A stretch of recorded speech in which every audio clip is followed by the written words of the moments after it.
যাদের পুত্র নেই, শুধু কন্যা সন্তান আছে, তাদের শেষ পরিণতি কি হবে? বৈকুণ্ঠধামে এক অদ্ভুত নীরবতা। শঙ্খধ্বনি নেই, চক্রের ঝলক নেই। পক্ষীরাজ গরুরাজ অস্থির। তার মনে এক প্রশ্ন বারবার আঘাত করছে। মর্তে কত মানুষ আছে যাদের ঘরে পুত্র জন্মায় না, শুধু কন্যা সন্তান আছে, তাদের কি পিতৃলোক লাভ হবে না?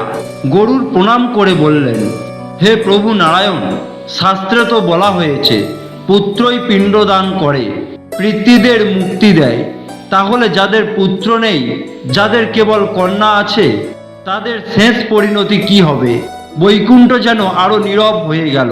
ভগবান বিষ্ণু মৃদু হেসে বললেন, হে গরুর, তুমি কি মনে করো ভালোবাসা লিঙ্গ দেখে জন্মায়?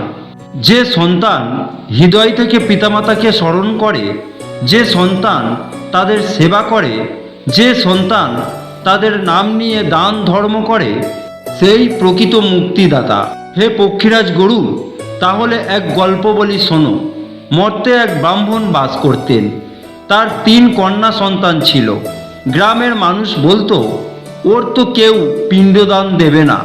ব্রাহ্মণ চুপ করে থাকতেন, কিন্তু তার কন্যারা ভোরে উঠত, পিতার পা ছুঁয়ে প্রণাম করত, মায়ের ঔষধ দিত, গরিবদের ভাত খাওয়াতো, একাদশী করত, গীতা পাঠ করত।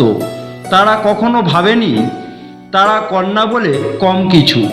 একদিন ব্রাহ্মণ অসুস্থ হলেন। শেষ সময়ে তিনি শুধু বললেন, হে নারায়ণ, আমাকে কৃপা করো। 3 কন্যা কাঁদতে কাঁদতে নাম জপ করছিল, ওম নমো নারায়ণ। ব্রাহ্মণের দেহ পড়ে রইল মাটিতে।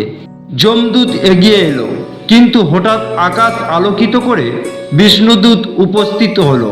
যমদূত বলল, এর তো পুত্র নেই, পিণ্ডদান কে করবে?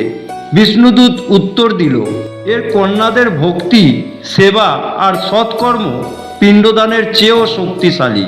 যমদূত সরে গেল। গরুর অবাক হয়ে জিজ্ঞাসা করলেন, প্রভু, তবে শাস্ত্র? শ্রী বিষ্ণু বললেন, শাস্ত্রের মূল কথা ধর্ম ও কর্তব্য। মানুষ বাহ্য রূপ দেখে নিয়ম বানায়, কিন্তু আমি দেখি হৃদয়।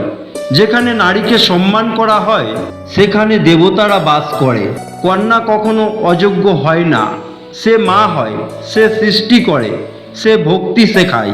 যাদের শুধু কন্যা সন্তান আছে, তারা ভাগ্যহীন নয়।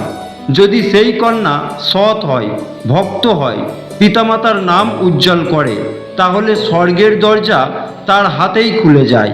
যদি আপনি মনে করেন কন্যা কখনো বোঝা নয়, তাহলে কমেন্টে লিখুন, আমার মেয়ে আমার গর্ব। এই ধরনের পুরাণের অজানা সত্য জানতে চ্যানেলটি সাবস্ক্রাইব করুন।